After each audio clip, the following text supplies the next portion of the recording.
So, one of the first things for this speech is the self-deprecating joke, but Phil already did it. Great. That's all right. I had one ready for last week before I prepped the one for this week.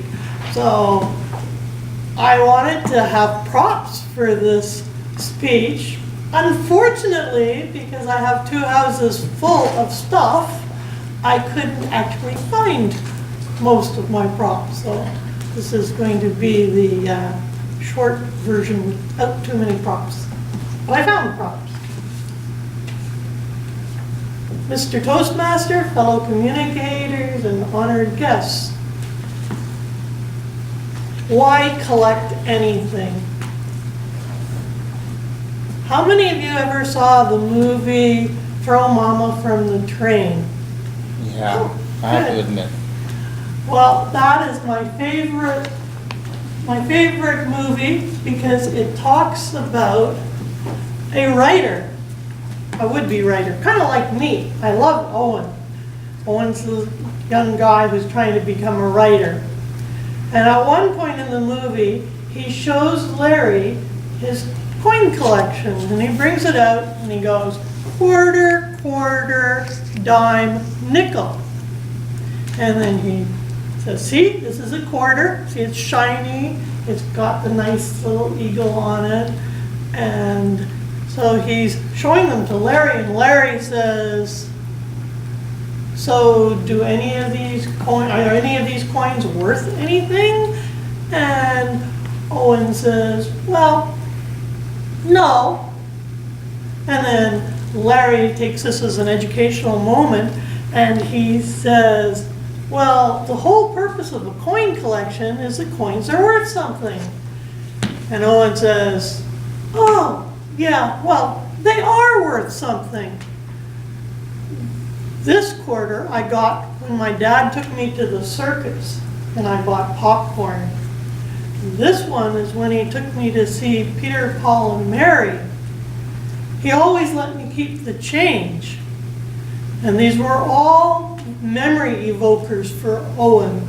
And that, I think, is an important reason to collect items, is that they are memory triggers.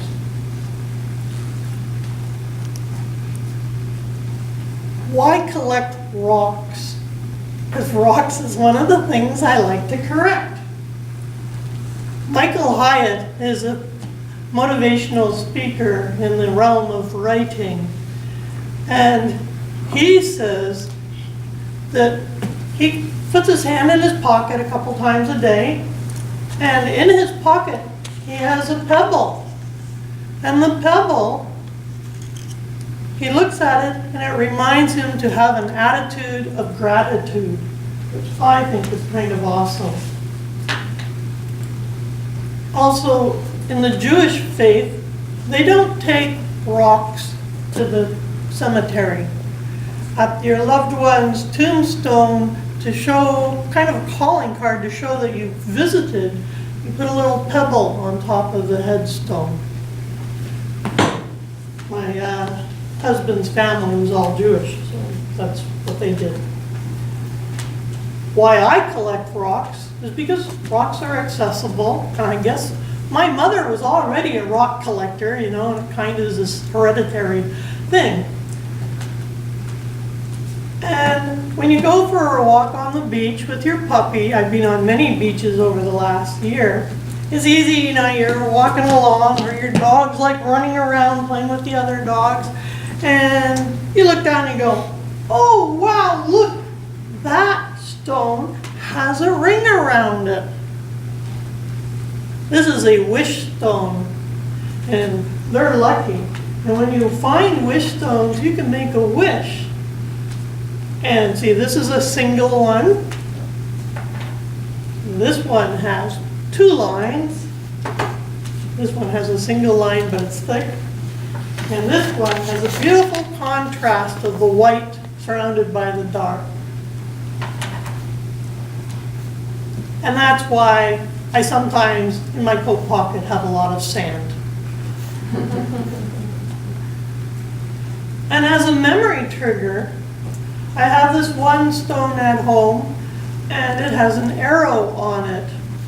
And this arrow rock, it reminds me of when I visited Mystic Beach.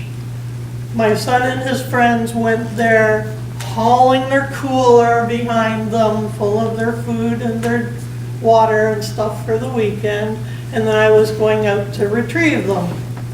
And I called from Souk, and so I went and I walked into Mystic Beach and discovered they were sitting around the campfire roasting a pop can of water, trying to boil the water because they ran out of water, but they neglected to tell me they ran out of water.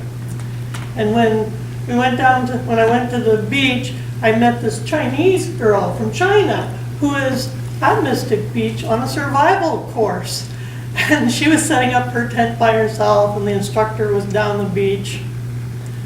And I offered her my stone that I found, but she declined.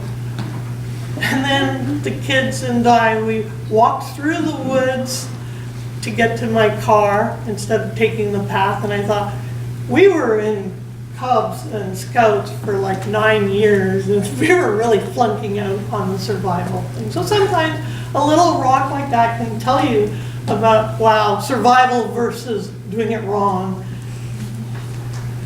And when I was a child, at the cottage I had a rock collection, but then at one point I felt I outgrew it. So I took my rock collection and I shoved it in the roots of a tree. And I left it there for many, many years. And then my parents decided to sell the cottage, and I thought, no way. And I went back to my tree where I'd hidden my stash of stones from the lake, and I took it back to Ottawa with me. So I tell you, don't scoff at people's collections because usually they really mean something. Thank you.